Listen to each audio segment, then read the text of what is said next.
5:16 local time. The sea lies almost perfectly still. Visibility is clear from horizon to horizon. On the flight deck, every movement seems to pause in place. A yellow shirt stops with one hand still resting on a tie-down chain. An engine spool fades down, then holds at a low hum. Somewhere far below, inside the hull, a single tone sounds. Brief, sharp, and gone. Inside the ship's information center, a new surface contact appears on the screen. Then a second, then 4 more. 6 contacts, moving fast across the surface. The watch officer does not raise his voice. He does not have to.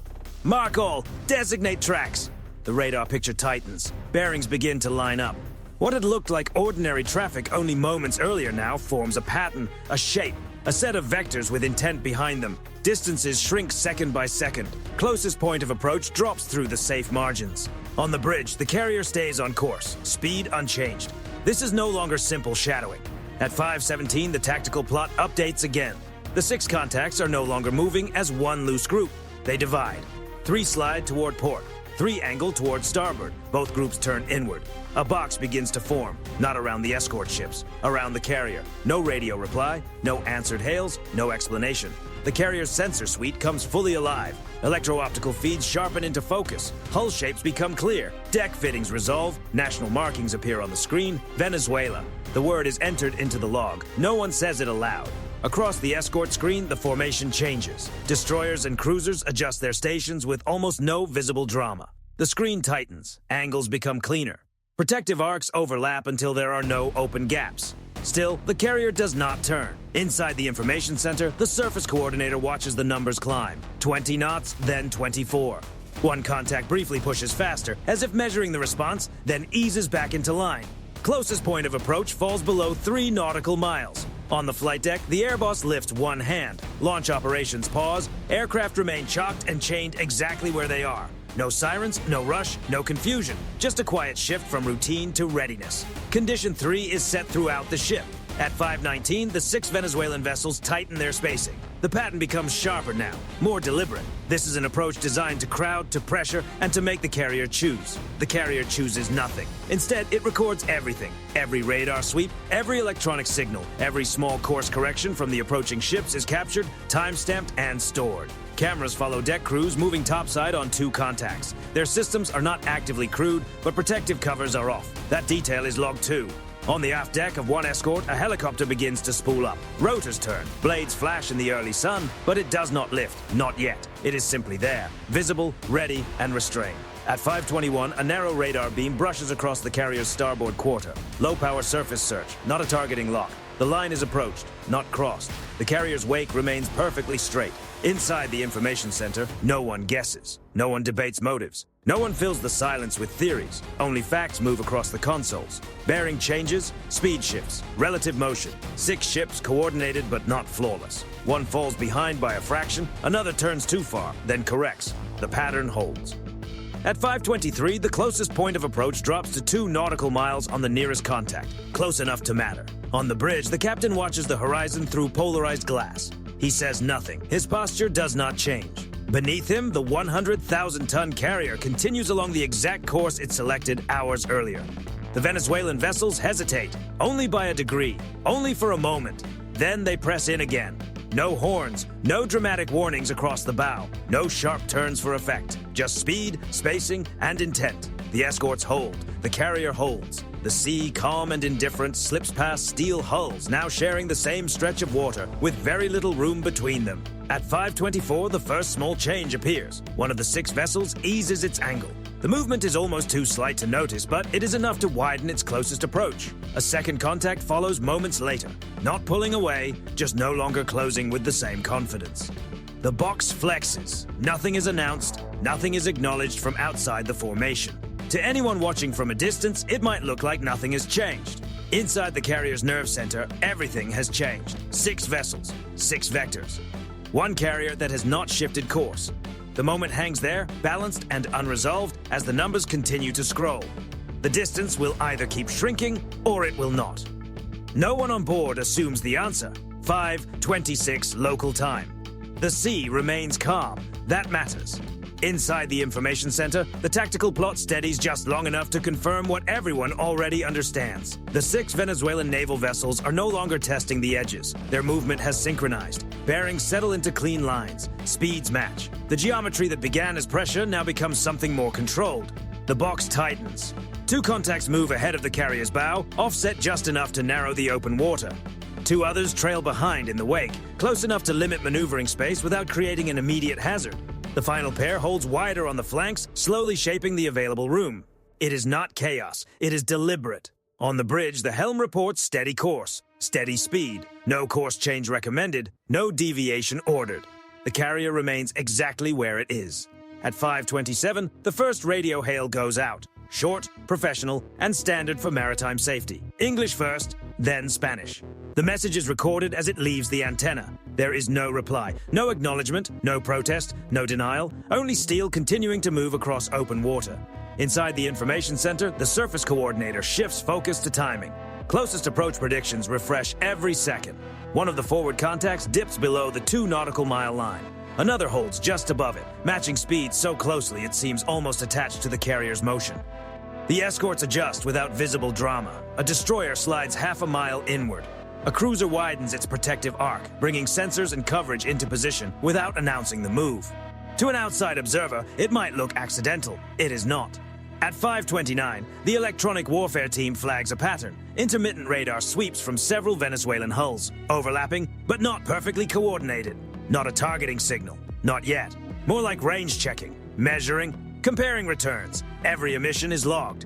On the flight deck, sailors begin moving again, but not toward launch. Tie-down chains are double-checked. Covers are secured. Aircraft remain where they are. This moment does not call for noise. It calls for patience.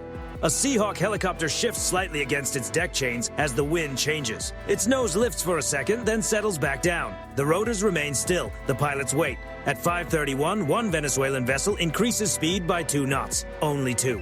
But it is enough to shorten the box. Enough to force every prediction on the screen to refresh. The closest point of approach drops again. The carrier does nothing, not because of hesitation, because restraint is part of the plan. The captain's orders remain unchanged. Maintain course, maintain speed, record everything. The pressure builds in the quiet. At 5:33, long-range optics confirm new movement. Deck crews are visible on 3 of the opposing ships, helmets secured, vests fastened. One deck mount turns a few degrees off-center, not directly toward the carrier, but not away from it either. That movement is noted, time-stamped, cross-checked against radar data. Still, no alarms. The escort's wakes sharpen as they reposition almost invisibly. Protective spacing tightens. Overlapping fields of awareness leave no gap uncovered. If the box is meant to compress the carrier, it now presses just as firmly against the screen of ships around it. At 5:35, a second radio hail is sent. Firmer this time. Still professional. Still calm. Again, there is no answer. The Venezuelan formation holds. This is the moment where mistakes are usually made. The moment when pressure gets mistaken for permission. When movement invites more movement. When someone reacts to tension instead of information. That moment never comes. At 5:36, the helicopter crew receives clearance. Not to move in, not to send a message. Only to be ready. The rotors begin turning with purpose now. The sound carries across the water. Unmistakable presence without action. The Venezuelan vessels do not break formation, but they do adjust. One contact on the port flank widens by a fraction of a mile. Another compensates too strongly, then corrects itself. The box remains in place, but its edges soften. Pressure without cohesion begins to show its seams. Inside the information center, no one comments. The screens say enough. At 5:38, the carrier's track is still unchanged. The sea moves along its hull as if nothing unusual is happening at all. 6 naval vessels remain close, still silent, still testing. The box has tightened as far as it can without stepping over a line no one appears ready to cross. For now. And in that narrow space, measured in nautical miles and seconds, the standoff holds, balanced on discipline, geometry, and the understanding that the next move does not have to be loud to be decisive. 5:40 local time. The helicopter lifts. It rises cleanly from the escort's deck, nose steady, rotors biting into the still air. No rush, no sudden climb, just a controlled ascent until it clears the mast line, then slides forward low over the water. The sound reaches the Venezuelan ships before the aircraft does. Inside the information center, the plot updates again. The 6 contacts remain within pressure range, but their geometry begins to hesitate. Bearings shift by fractions of a degree. Speed holds steady, but the intent behind the movement becomes less clear. The Seahawk levels at 200 feet. Its sensors come alive immediately. Electro-optical, infrared, range-finding.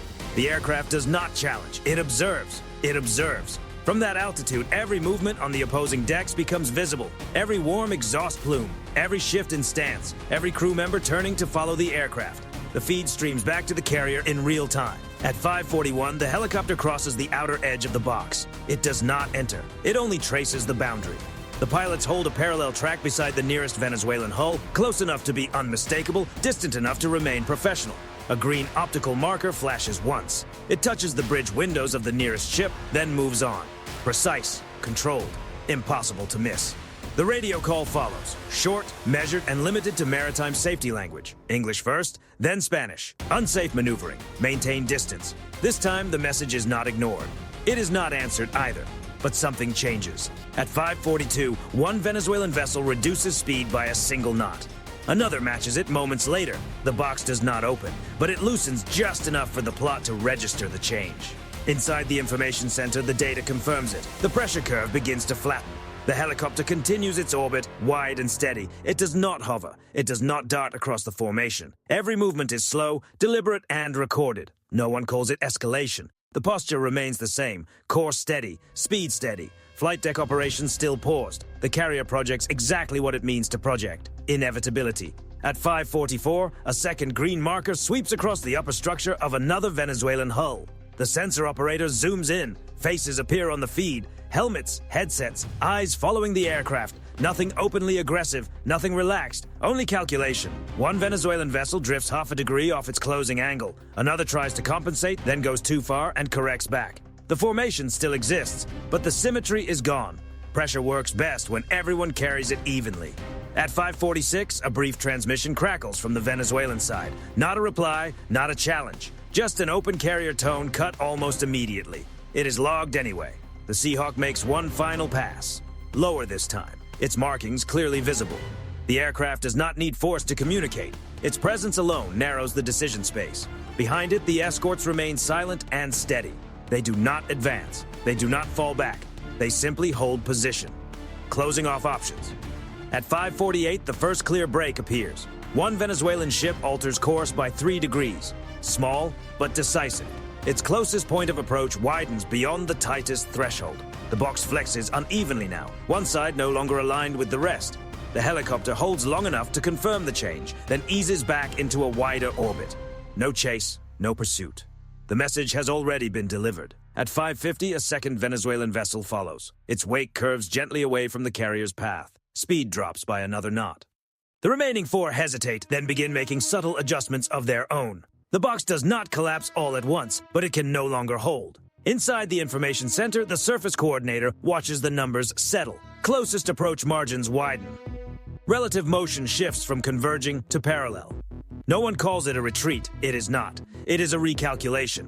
The Seahawk turns back toward the escorts, climbing slightly as it goes. Its sensors remain active until the final moment, capturing every adjustment, every delayed response, every second of hesitation. At 5:53, the helicopter lands. The carrier remains on course. 6 warships still trail at distance, but they are no longer compressing, no longer silent, no longer decisive. Out on the water, steel begins to separate into safer geometry. For now. Because in this kind of encounter, presence is not measured by what you do. It is measured by what you make unnecessary. 5:56 local time. The change does not announce itself. It appears first as numbers inside the information center. Relative motion vectors begin to flatten. Closest approach predictions stop shrinking and start widening. Slowly, unevenly, but clearly enough to matter. The 6 Venezuelan naval vessels are still there, still close, still inside the picture, but they are no longer moving as one. Pressure without coordination loses its shape. One contact on the port side drifts outward by a quarter mile. Another falls half a knot behind its earlier pace. The forward pair, once positioned to narrow open water ahead, now hold offset tracks that no longer meet at the same projected point. The box is no longer a box. On the bridge, the carrier continues exactly as before. Course unchanged, speed unchanged, no helm correction requested. The ship does not react to the shift, it simply lets the moment unfold. At 5:58, the escorts respond as well. Not by moving forward, not by signaling, not by making a statement.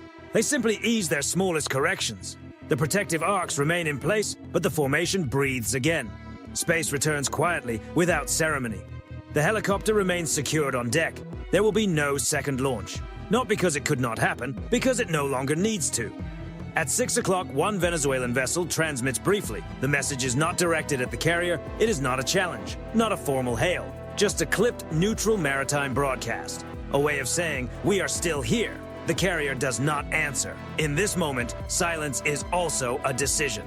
Inside the information center, analysts replay the previous 20 minutes of data. Electronic patterns begin to taper. Radar sweeps lose their earlier rhythm. What it looked like testing now looks more like watching. The shift is subtle, but unmistakable. At 6:02, a second Venezuelan hull changes course more clearly, 5 degrees outward. Its wake curves away from the carrier's track and no longer cuts across the projected closest approach lines. The remaining ships adjust to avoid crowding each other, widening their own spacing in response. This is the turning point. No alarm sound. No one calls it a win. The log records only facts. Course change observed. Time-stamped. Confirmed by optics and radar. At 6:04, the air boss authorizes limited deck movement. Not a full return to normal operations, just enough to reset readiness. Sailors move with purpose, aware that the situation has not ended. It has only stabilized. The Venezuelan vessels hold their new geometry. They remain within visual range, now following parallel courses at safer distances. Their posture has changed, from compression to observation. The pressure phase is over. At 6:06, the carrier passes through the center of what used to be the box. Open water appears ahead, uncontested, unblocked. The escorts maintain their stations, guarding flanks that are no longer being pressed. No one follows the widening angles. No one pushes for advantage. Professional restraint works in both directions. Inside the information center, the watch team stays focused. Experience has taught them that separation can be temporary. A posture can change as quickly as it appeared. Sensors remain active. Logs continue. At 6:09, the last Venezuelan ship completes its adjustment. The formation is now a loose screen, no longer synchronized, no longer able to shape the carrier's movement without raising the stakes. The carrier remains steady. This is how turning points look at sea. Not dramatic, not loud. Defined by tiny changes on a plotting screen and seconds on a clock. Defined by the moment one side understands that more pressure will not create advantage. Only consequence. At 6:12, the sea returns to its ordinary rhythm. Wakes stretch long and clean behind the ships. The horizon clears of converging lines. The Venezuelan vessels do not leave. They do not fully disengage. They simply remain present, recorded, and limited by the choices they have already made. The carrier continues its transit, unchanged in any measurable way. Inside the information center, the surface coordinator adds one final note for the hour. Pressure reduced, geometry stabilized, intent downgraded, no commentary follows. Because the real lesson is not written in the logbook. It is written in behavior. A carrier does not need to maneuver to control space. It only needs to remain predictable, steady, and patient enough to let pressure collapse under its own weight. The turning point passes quietly, marked only by widening distances and an unspoken understanding shared across the water. The encounter has reached its limit without crossing a line neither side is prepared to cross. For now, the sea belongs to discipline. 6:18 local time. The horizon opens. Where converging wakes once carved the water into tight angles, there is now space again. Measured, deliberate, quiet. The 6 Venezuelan naval vessels remain visible, but their positions no longer shape the carrier's path. They trail at distance, holding parallel tracks that neither challenge nor fully step away. The pressure has faded. On the flight deck, activity returns in phases, not all at once, not with urgency. Tie-down chains are removed methodically, chocks are pulled, engines come back to life one by one. The deck returns to its rhythm without ceremony, as if nothing unusual has happened. Because for the ship, nothing has. Inside the information center, the watch team does not relax. Tracks remain tagged. Sensors stay active. Every course change, every speed fluctuation, every electronic signal from the opposing vessels continues to be logged. Stability is not the same as safety. At 6:22, the helicopter is officially stood down. The crew remains ready, but the aircraft stays secured on deck. The decision is entered into the log without comment. Presence has already done its work. The carrier maintains course and speed, passing through the space where the box once existed. There is no mark on the water to show where the pressure reached its peak. Only the data will remember. At 6:25, one Venezuelan vessel falls farther astern. Another drifts outward, increasing lateral separation. The formation has become observation only, a posture built to watch, not to force a response. No further radio hails follow, no statements are exchanged. The silence now carries a different weight. On the bridge, the captain remains where he is, eyes forward. He gives no speech. There is no acknowledgement of what has passed. The ship does not pause to reflect on moments already behind it. Momentum belongs to those who keep moving.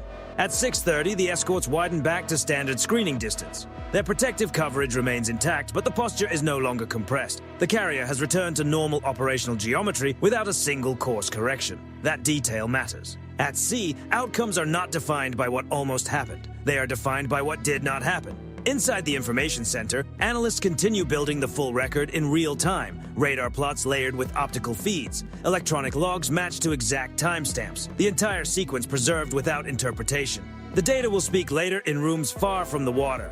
For now, it simply exists. At 6:34, the Venezuelan vessels settle into steady pacing. They are no longer matching every shift, no longer shaping the space ahead. Their role has narrowed. The encounter has closed itself. No one declares it over. The sea has a way of teaching restraint. It punishes impulse and rewards consistency. In this case, restraint proved heavier than pressure. Consistency outlasted the test. At 6:38, aircraft launch operations resume fully. A jet lifts cleanly into the sky, its engine glow flashing briefly before it settles into climb. The sound rolls across the water unanswered. The carrier continues forward. 6 vessels remain behind it. Not defeated, not embarrassed, simply outmatched by discipline. This is the part of naval operations that rarely becomes a headline. There are no dramatic last-second turns, no chaotic radio calls, no spectacle for cameras. There is only control. Control of speed, control of space, control of response. The encounter will be remembered not for what was done, but for what was made unnecessary. No course change forced, no authority conceded, no unnecessary action taken. The carrier transits on. At 6:45, the Venezuelan ships fade slightly against the horizon. Still visible, still tracked, but no longer relevant to the carrier's immediate space. The sea begins to reclaim its emptiness. For the sailors on board, the day continues. Watches rotate, logs are signed, meals are served. The ship remains what it was before the encounter began, unmoved. Because at sea, the strongest statement is not a sudden reaction. It is the ability to hold steady while others test the limits and discover exactly where those limits are. The Caribbean returns to calm until it doesn't.